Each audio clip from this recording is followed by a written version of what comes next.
بھٹو صاحب کو کس طرح ڈسکرائب کیا جانا چاہیے تاریخ میں؟ ملک اس دن ٹوٹ گیا تھا جس دن آپ نے بنگالیوں کی میجورٹی کو ڈینائی کر دیا. بے شک ٹرائل غلط تھا مگر قتل تو حضور انہی نے کرایا تھا. ایسی غیر جمعرانہ بیان بازی مت کریں. آپ لوگوں کو اپنا موقع بیان میرا موقف یہ ہے کہ آپ غلط بیانی سے کام لے رہے ہیں. اس کا نتیجہ آپ کیا ہیں؟ کیا دھمکی دے رہے ہیں؟ ایک آنسو ایک اپوزیشن لیڈر نے ان کے مقدمے پر ڈیتھ پر نہیں پایا. وہ پھانسی کے پھندے کی طرف جا رہا تھا, اس کو پتا تھا معافی یہ نہیں دیں گے.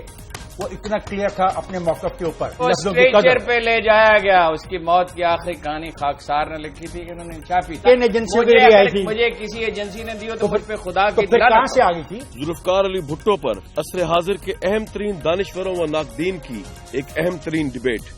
اس پروگرام میں بہت بہت ویلکم. میں ہوں کامران شاہد. آج کا پروگرام بہت اہم ہے, موضوع کے حوالے سے بھی اور جو میرے ساتھ پینلسٹ ہوں کے حوالے سے بھی. ذوالفقار علی بھٹو صاحب کو آج سے کوئی لگ بھگ 3 ڈیکیڈز پہلے آج ہی کے دن اور ایام اور ماہ میں جو ہے وہ پھانسی ہوئی. بہت سے لوگ اس کو جوڈیشل مرڈر کہتے ہیں, بہت سے لوگ اس کو کہتے ہیں کہ یہ انیویٹیبل تھا جب مارشل لا لگ گیا. ذوالفقار علی بھٹو صاحب پاکستان کے احساس لیڈر رہے ہیں اور ہیں آج بھی, لیکن متنازع بھی ہیں. آج کا یہ پروگرام ان کے نام ہے. جاننے کی کوشش کریں گے ان کے دور کے ان صحافیوں اور دانشوروں سے ان کے ٹرائل اور ان کی شخصیت کے اوپر ایک رائے اور ایک تجزیہ جو آج 2014 میں جو ہماری یوتھ ہے, جو ہمارے لوگ ہیں, ان کے لیے بہت ضروری ہے. میرے ساتھ جو لوگ شامل ہیں, میں اگر آپ کو ان کا صرف نام بتا دوں تو آپ ان کو جانتے ہیں. ڈیکیڈ سے صحافت میں نذیر ناجی صاحب میرے رائٹ سائڈ پہ, ان کے ساتھ تشریف رکھتے افتخار احمد صاحب میرے لیفٹ سائڈ سے, ہارون رشید صاحب, اور ان کے ساتھ تشریف رکھتے مجیب الرحمان شامی صاحب. آپ تمام لوگوں کا بہت شکریہ. ناجی صاحب آپ سے اگر شروع کر لیں, بھٹو صاحب کو کس طرح ڈسکرائب کیا جانا چاہیے تاریخ میں؟ لیڈر تو وہ تھے پولیٹیکل, بہت بڑے لیڈر تھے یا بہت بڑے کنٹروورشل لیڈر تھے؟ ملک توڑنے کا الزام ان پہ لگا, قصوری صاحب قتل کا الزام ان پہ لگا, یہ تمام چیزوں کے ساتھ ساتھ نیوکلیر اور سب کچھ ڈیموکریسی کے لیے بڑا کچھ کیا انہوں نے. وہ ایک پولیٹیکل رومانسزم کا دور تھا جب وہ سیاست میں آئے. عرب ورلڈ میں نہ صرف ہیرو ورشپ چل رہی تھی, انڈونیشیا میں سکارنو, اسی طرح دوسرے ملکوں میں وہاں کے مقامی ہیرو تھے. یہاں پر بھٹو اسی کیٹیگری کے لیڈر تھے. یہ جو پولیٹیکل رومانسزم تھی جی, اس کی وجہ سے جو قوموں کو فوائد اور نقصانات ہوئے وہ بھی اسی طرح کے ہیں جتنے فائدے انہوں نے پہنچائے. مثلا پاکستان کے نیوکلیر پروگرام کی بنیاد تو وہی لگ گئے ہیں. جی, پاکستان کے ڈسممبرمنٹ کے بعد اس کو پیروں پہ کھڑا کرنے جو مشکل ترین کام تھا وہ بھی انہوں نے کر کے دکھایا. شملہ معاہدہ اسے ایک میں سمجھتا ہوں معجزہ تھا. اس سے بڑا کارنامہ تھا جو حوصلے گر چکے تھے قوم کے, اور ایک شکست خوردہ کیفیت تھی, شکست خوردگی کی کیفیت تھی. اس میں حوصلے بڑھانا اور اس میں پھر یہ امید پیدا کرنا کہ ہم آج بھی ایک بڑی قوم ہیں. اور جو ان کی کنٹروورسیز ہیں ناجی صاحب, اس دور میں ملک توڑنے کا الزام بھی لگا. ملک توڑنے کا الزام تو خیر ملک اس دن ٹوٹ گیا تھا جس دن آپ نے بنگالیوں کی میجورٹی کو ڈینائی کر دیا. بھٹو صاحب نے کیا, یحییٰ خان نے کیا, دونوں نے مل کے ایوب خان نے کیا. اچھا, 58 کی بات کر رہے ہیں 58 بالکل. آئین کیوں نہیں بنا پاکستان کا؟ کیونکہ وہ آپ دینا چاہ رہے تھے. یہاں کے لوگ یہاں کے جاگیردار, وہ کمپلیکس تھا جس کی وجہ سے انہوں نے آئین نہیں بنے. ٹھیک ہے, لیکن ناجی صاحب یہ اور اسلام بھی جو آیا ہے نا جی, وہی بنگالیوں کو قابو میں لانے کے لیے آیا. لیکن 70 کے الیکشن کے بعد پھر بھٹو صاحب کو جو رویہ رہا کہ پارلیمنٹ کا اجلاس نہیں ہونے دیں گے ڈھاکہ میں, تب تک کہانی ختم ہو چکی تھی. ٹھیک ہے, ہارون رشید صاحب آپ تاریخ کو اس سے انٹرپریٹ کریں گے جو جس پولیٹیکل رومانٹک دور تھا اور ہیرو تھے, اور اگر تھے تو پھر اتنی کنٹروورسی ان کے حوالے سے کیوں ہے؟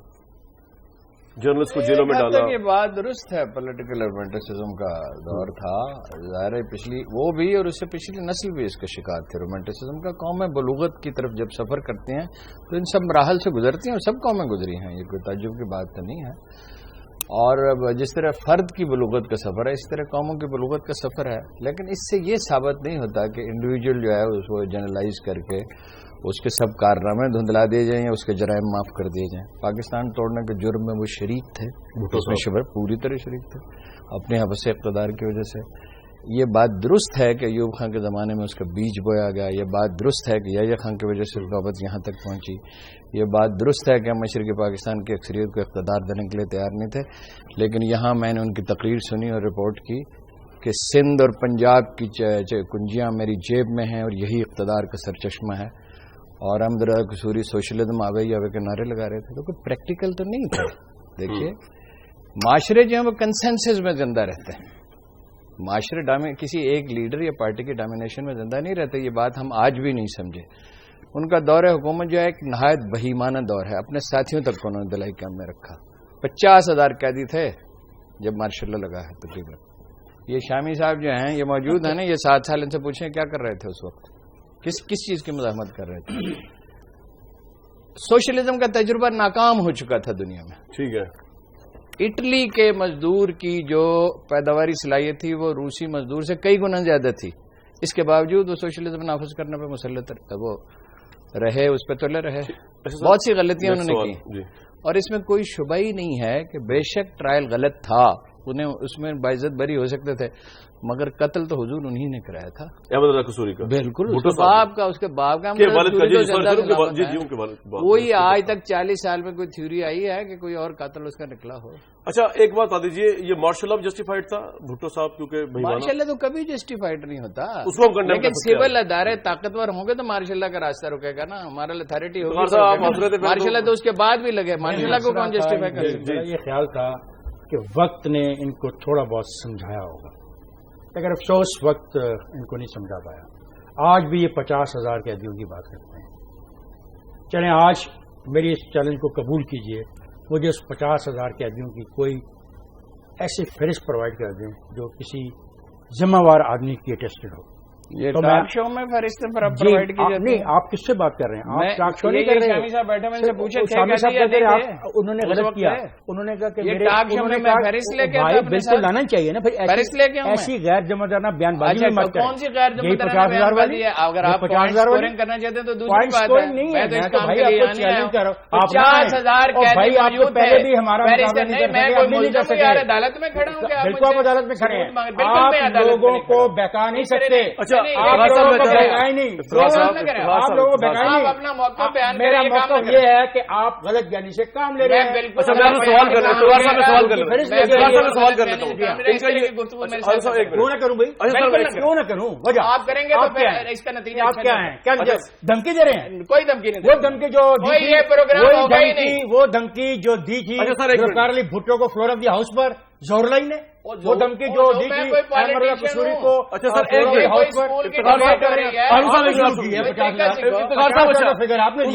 آپ نے چیلنج کر دیا. اب میرا آپ سے ایک سوال ہے جی پلیز. اب یہ تو ان کا رباک ہو گیا نا، انہوں نے کہا یہ جائے گا ہی نہیں، تو آلریڈی انہوں نے فیصلہ کیا ہوا ہے. جی آگے چلیں. سر میں یہ کہہ رہا ہوں افتخار صاحب کہ اچھا یہ بتا دیجئے کہ ان کی اچیومنٹ اپنی جگہ نذیر ناجی صاحب نے بتا دی، یہ بتا دی، لیکن میں آپ سے سوال پوچھ رہا ہوں. یہ جو بیسک ہیومن رائٹس انہوں نے معطل کیے رکھے، آپ خود بھی ان کی قید میں رہے، صحافیوں نے ان کی قیدیں بھگتی. بالکل سر، ایک جمہوری مزاج میں رومانٹسزم میں کہاں فٹ ان ہوتا ہے اس طرح کا لیڈر؟ ہوتا ہے. کس طرح؟ دیکھیں اصل میں ان کا جو ایشو ہوا، اصل میں جب آپ نے ہمارا تعارف کرایا تو آپ نے ہمیں ادھر بٹھانا تھا اور ان کو ادھر بٹھانا تھا. آپ نے کہا کہ آپ کے لیفٹ پہ وہ بیٹھے ہیں، رائٹ پہ ہی بیٹھے. اگر آپ مجھے ادھر بٹھا دیتے تو ایشو آپ کو فوٹ بہت جلدی سمجھ آیا تھا. ٹھیک. دیکھیں بات ہے، ذوالفقار علی بھٹو ایک ایسا لیڈر ہے جس نے اس وقت آگے قوم کی قیادت سنبھالی جب بہت کنفیوژن تھا. یہاں پہ لیڈرز ان کے پاس کوئی نہیں تھے. اگر کوئی پالیٹکس کر رہا تھا تو مشرقی پاکستان کے لیڈر کر رہے تھے، اور ہمارے مغربی پاکستان کے اندر جو سیاست کر رہے تھے لوگ وہ بلوچستان اور اپنا آج جو خیبر پختونخوا وہاں سے، اور وہ سیاست کر رہے تھے اپنے اپنے علاقے کے حوالے سے. ٹھیک ہے. نیشنل پالیٹکس اگر ہو رہی تھی تو وہ عوامی لیگ کی شکل میں وہاں پر، اس کی جگہ پہ ایک نئی پارٹی یہاں پہ مرج کی، اور اس پارٹی نے ایک ایسا سلوگن دیا 1947 کی جو پارٹیشن ہے اس سے جو متاثرین کے جو علاقے ہیں، اور اس نے کہا کہ میں آ کے ہندوستان کے ساتھ ایک لمبی جنگ لڑوں گا. ٹھیک ہے. میں آ کے یہاں کے غریب عوام کو عزت دوں گا، میں آ کے یہاں پہ سسٹم کو چینج کروں گا. انہوں نے ابھی لفظ سوشلزم استعمال کیا، ناکام ہو گیا، کامیاب ہو گیا. میرا خیال ہے ذوالفقار علی بھٹو خود بھی کہتے تھے کہ میرا انجام آپ لوگ جو چاہتے ہو کہ چلی کے علندے جیسا ہو، تو ہم نہیں وہ حرکت کرنا چاہتے، ہم ڈیموکریٹک پروسیس کے ذریعے چینجز کو لانا چاہتے ہیں.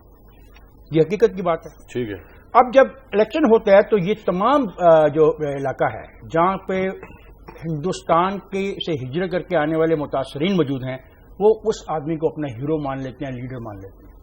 ٹھیک ہے. اب جب Jamaat Islami was the only political force, اس وقت اگر کوئی پولیٹیکل فورس ویسٹ پاکستان کے اس حصے میں تھی جس کو آپ کہہ سکتے ہیں کہ وہ